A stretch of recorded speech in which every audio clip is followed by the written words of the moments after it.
Good day, everyone. I'm glad you all are here with me today. Every day is a blessing, especially in those times when our ancestors struggled daily with fear during World War II.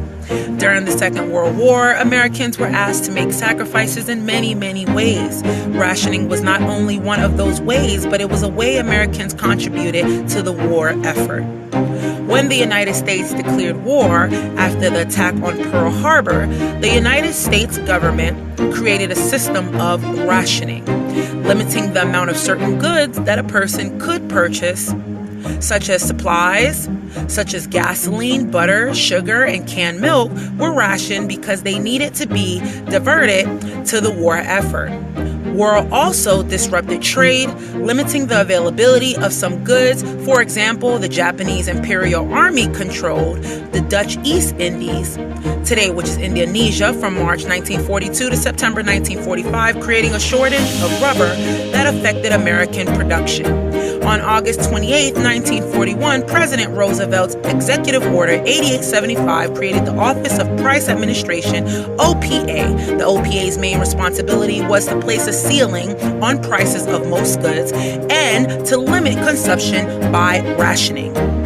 Americans received their first ration cards in May 1942. The first card, War Ration Card Number 1, became known as the Sugar Book for one of the commodities Americans could purchase with their ration card. Other ration cards developed as the war progressed.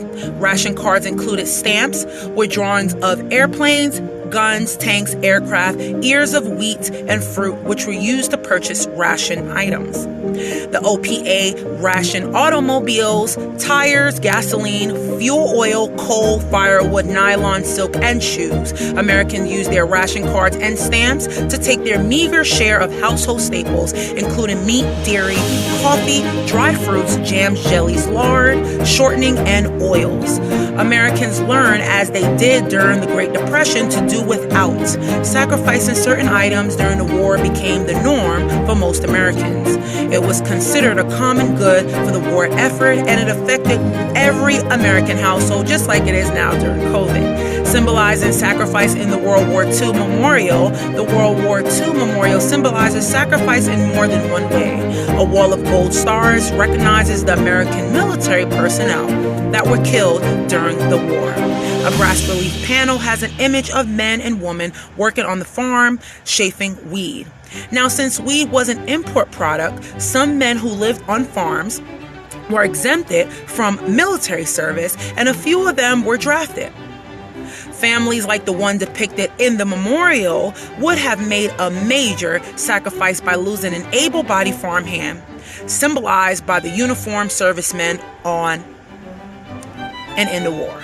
As the war progressed, German and Italian prisoners of war were used as farm laborers to assist in the food production that carried the war effort. Agriculture is represented elsewhere in the memorial. Now, wheat wreaths on the columns of states and territories ringing the memorial are a reminder of the effort and sacrifice all Americans made to defend freedom and defeat tyranny in the Second World War II. Now, here's the weekly ration allowance for one adult in the 1940s. Ration food was the food you were guaranteed to be able to get. Now, remember that in addition to this, people were encouraged to incorporate lots of fruits and veggies into their diets and grown even more in their back gardens. This was for the war.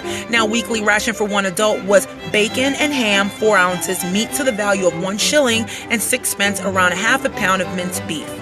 Butter, 2 ounces, cheese, 2 ounces, and margarine, 4 ounces, cooking fat, 4 ounces, and milk, 3 pints, sugar, 8 ounces, preserve, 1 pound every 2 months, and tea was only 2 ounces, eggs were 1 egg per fresh week, and candy was 12 ounces every 4 weeks. So we take a lot of this for granted now. However, a comeback is well deserved. Naturally, not to the heartache and detriment that the war left on us around the nations, please stop and consider the reasons for the current suffering. Now, folks are in need for things that are not a need, and this is the reason our society has came to a decline. Now, start to use and manage what the good Lord has served directly in the front of you. And if you enjoy this history video, please subscribe for future videos and leave a comment if you would like me to talk about certain topics and share this knowledge with your family and friends. Stay blessed and thank you.